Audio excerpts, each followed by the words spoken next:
নামাজ পড়লে 15টা লাভ। কয়টা লাভ বলেন? এই 15টা লাভের কথা শোনাই আমি আলোচনা শেষ করে দেবো ইনশাআল্লাহ। শুনবেন তো আপনারা সকলেই? আল্লাহর নবীর একজন সাহাবী নামাজ পড়লে 1 নাম্বার লাভ হলো রাহাতুল লিল কলব, অন্তরের ভিতরের প্রশান্তি আসে। নামাজ পড়লে কি হয় বলেন? অন্তরের প্রশান্তি আসে। আল্লাহর নবীর একজন সাহাবী তিনি বলেন, আবু দাউদ শরীফের হাদিস, 1 নাম্বার উপকারিতা, ইনতালিকতু আনা ওয়া আবি ইলা সিহরিল্লানা মিনাল আনসার। আল্লাহর নবী সাহাবী বলেন, আমি এবং আমার পিতা আনসারী শ্বশুর বাড়িতে গেলাম। সিহরিল্লানা মিনাল আনসার নাউদুহু ফাহাদারাতিস সালাত। ওই আনসার সাহাবীর ইয়াদাতুল মারিস করার জন্য আমি আনসার সাহাবীর শ্বশুর বাড়িতে গেলাম। ইয়াদাতুল মারিস করার জন্য, অসুস্থ ব্যক্তিকে সেবা সুস্থতা করার জন্য আমি আনসারী সাহাবীর শ্বশুর বাড়িতে গেলাম। ওই আনসারী শ্বশুর তিনি বলল, ইতুনি বিল উযু ইয়া জারিয়াতু। তার পরিবার, আহাল পরিবারবর্গদেরকে বলল, তোমরা আমার জন্য উযুর পানি নিয়ে আসো। লাল্লি উসাল্লি ফাস্তারিহা বিসসালাহ। কেননা নামাজের মাধ্যমে আমি আমার অন্তরের প্রশান্তি লাভ করি। এখন এই যে দুইজন ইয়াদাতুল মারিস করার জন্য, সেবা করার জন্য গিয়েছিল, তারা বলল, ক্বালা ফাআনকারনা আলাইহি যালিকা। তারা বলল, আপনি অসুস্থ, আপনি এত তাড়াহুড়া করতেছেন কেন? একটু পরে পড়লেই তো হবে।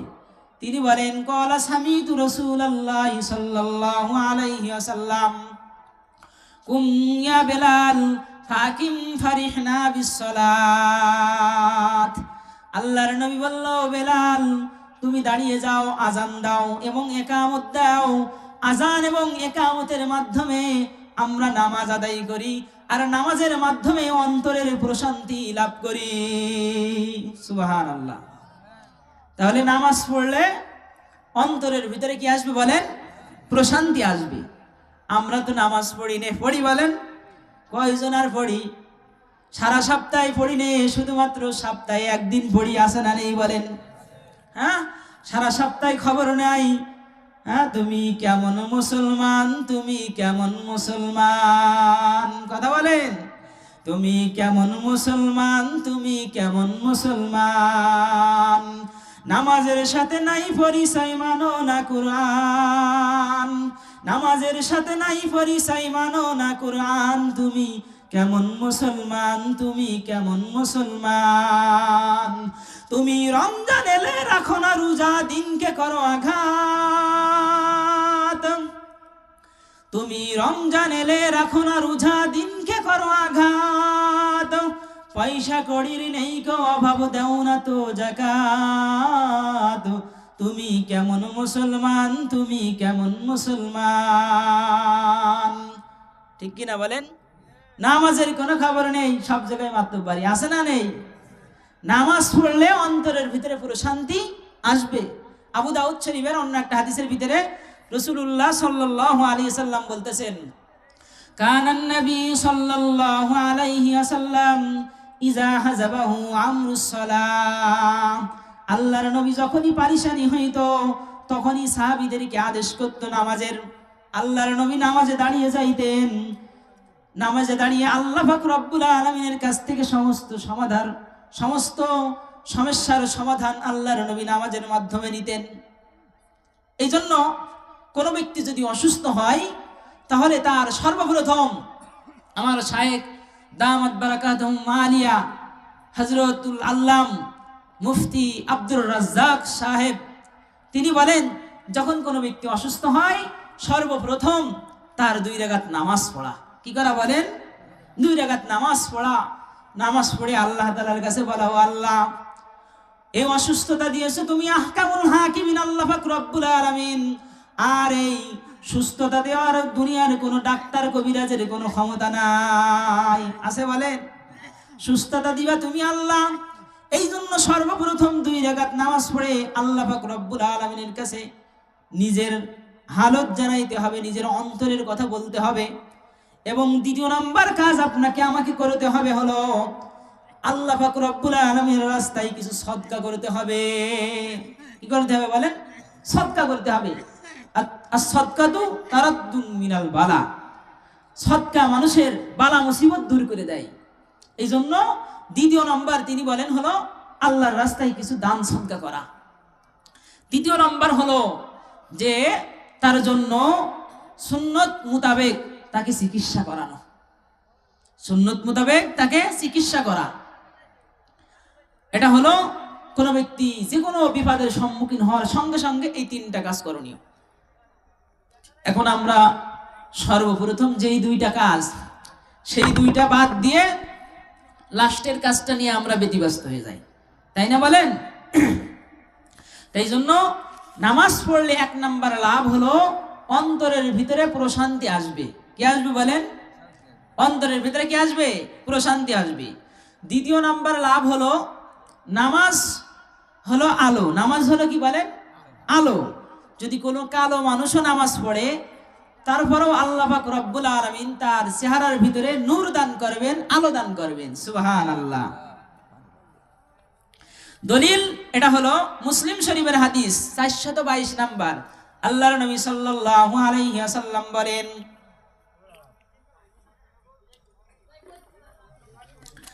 আত-তুহুরু শাতরুল ঈমান, পবিত্রতা হলো ঈমানের অঙ্গ।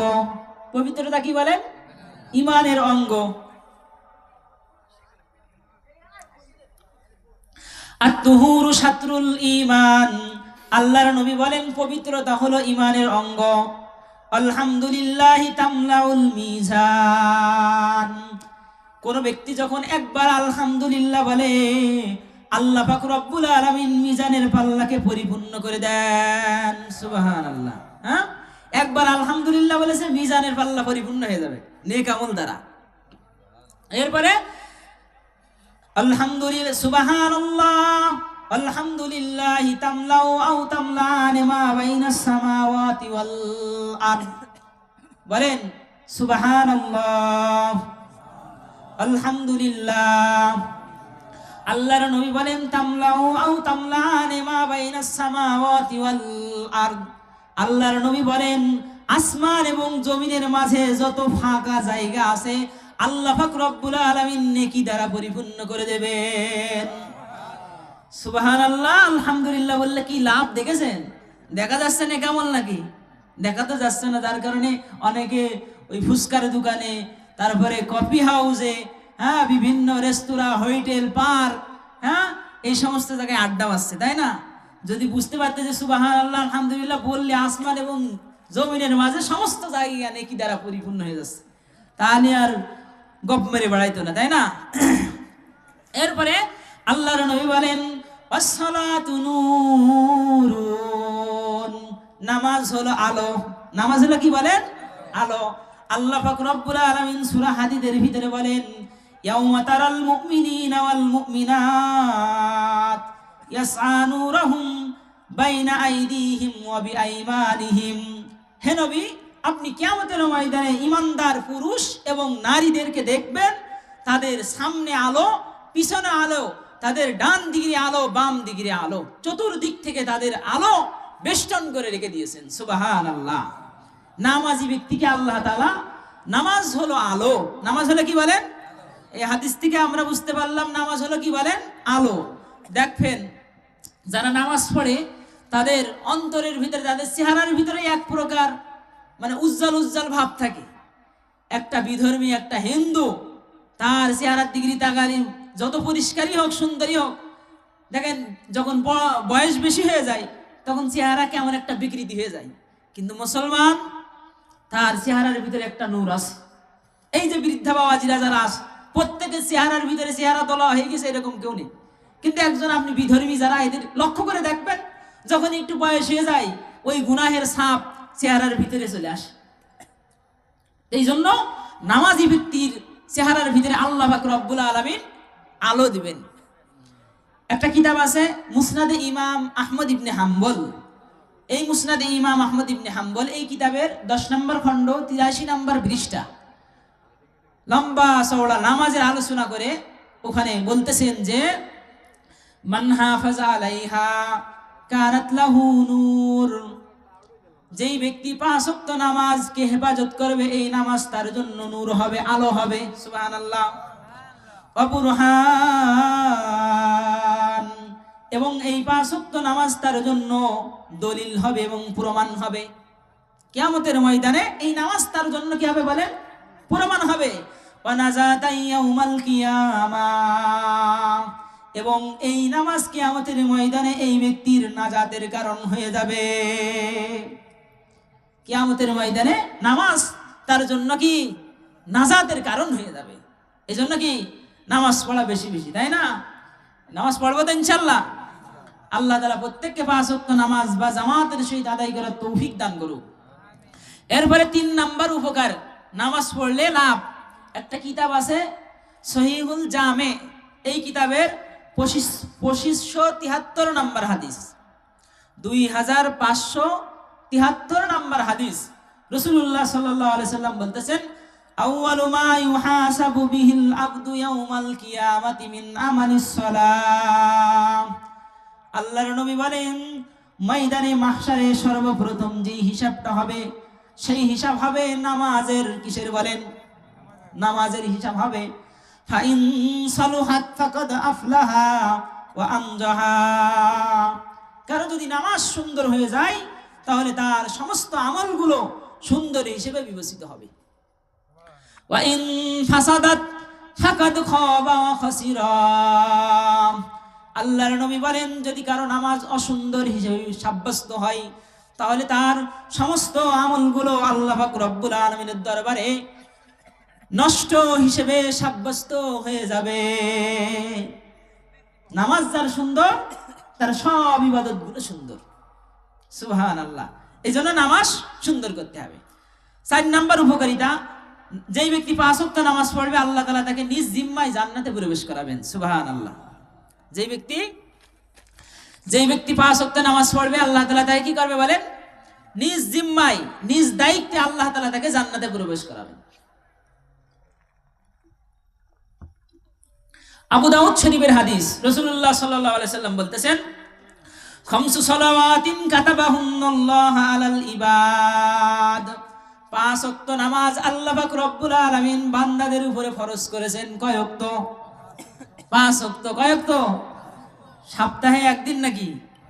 তা আমরা আমাদের দেশে তো অধিকাংশ মানুষের অবস্থা সপ্তাহে একদিন।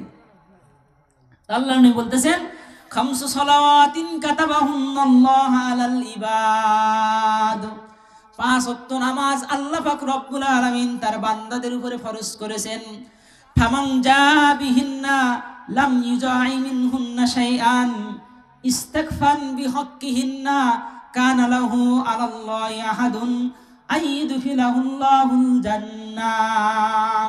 যেই ব্যক্তি এই 5 ওয়াক্ত নামাজ সুন্দরভাবে পালন করবে, সুন্দরভাবে আদায় করবে, ইস্তাগফান বিহাক্কিহিন্না, কোন রকম অবহেলাও করবে না, কোন রকম অবজ্ঞাও করবে না। অবহেলা করে না, তোর নামাজ পড়ে বরবানে, হ্যাঁ, এরকম ঠেলা মেরে ছেড়ে দেয়।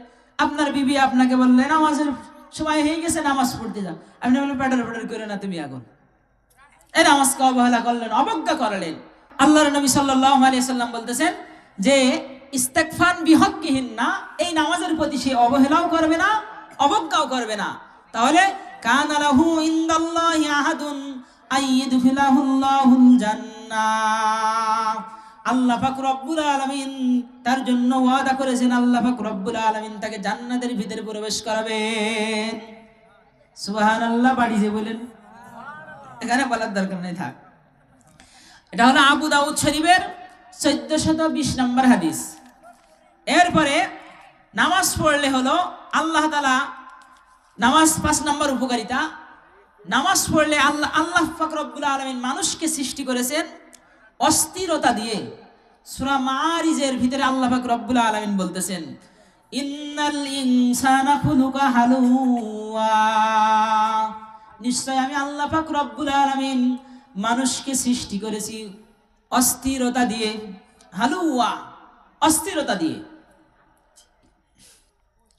ইজা মাসসাহু শাররু জাজুআ, যখন তাকে কোনো অকল্যাণ স্পর্শ করে তখন জাজুয়া ওই ব্যক্তি উৎকণ্ঠিত হয় এবং দুর্দশাগ্রস্ত হয়। যখন কোনো অকল্যাণ তাকে স্পর্শ করে তখন সে দুর্দশাগ্রস্ত হয় এবং উৎকণ্ঠিত হয়। এরপরে আল্লাহ পাক রব্বুল আলামিন বলতেছেন ওয়াইজা মাসসাহুল খায়রু মানুআ, এবং যখন ওই ব্যক্তিকে কোনো কল্যাণ স্পর্শ করে তখন মানুআ, তখন ওই ব্যক্তি কৃপণতা করে। কি করে বলেন? কৃপণতা করে। মানুষকে এই তিনটা জিনিসের মাধ্যমে মানুষকে সৃষ্টি করা হয়েছে। এক নম্বর হলো অস্থিরতা দিয়ে মানুষকে সৃষ্টি করা হয়েছে। দ্বিতীয় নম্বর হলো যখন কোনো অকল্যাণ তাকে স্পর্শ করে তখন সে উৎকণ্ঠিত হয়, দুর্দশাগ্রস্ত হয়। তৃতীয় নম্বর হলো যে যখন তাকে কোনো কল্যাণ স্পর্শ করে তখন সে মানুআ, কৃপণতা করে। কল্যাণ মানে আল্লাহ তাআলা তাকে অনেক সম্পদ দান করেছে, এখন সে বকিলাতে শুরু করে, কৃপণতা শুরু করে দেয়, দান করে না। এরপরে আল্লাহ তাআলা বলতেছেন ইল্লাল মুসাল্লিন, কিন্তু যারা নামাজি তাদের ভিতরে এই অস্থিরতা কাজ করবে না এবং উৎকণ্ঠিত কাজ করবে না, দুর্দশাগ্রস্ত তাদের ভিতরে কোনো কাজ করবে না এবং কৃপণতা তাদের ভিতরে কোনো কাজ করবে না। নামাজি ব্যক্তির যদি কোটি টাকাও যাকাত আসে তাও সে কোটি টাকা যাকাত আদায়ের ভিতরে কখনো কৃপণতা করবে না। আল্লাযীনা হুম আলা সালাতিহিম দাইমুন, যারা নামাজের ব্যাপারে হবে যত্নবান, তারা এই তিনটা জিনিস তাদের ভিতরে কখনো কাজ করবে না। এটা হলো নামাজের 5 নাম্বার উপকারিতা।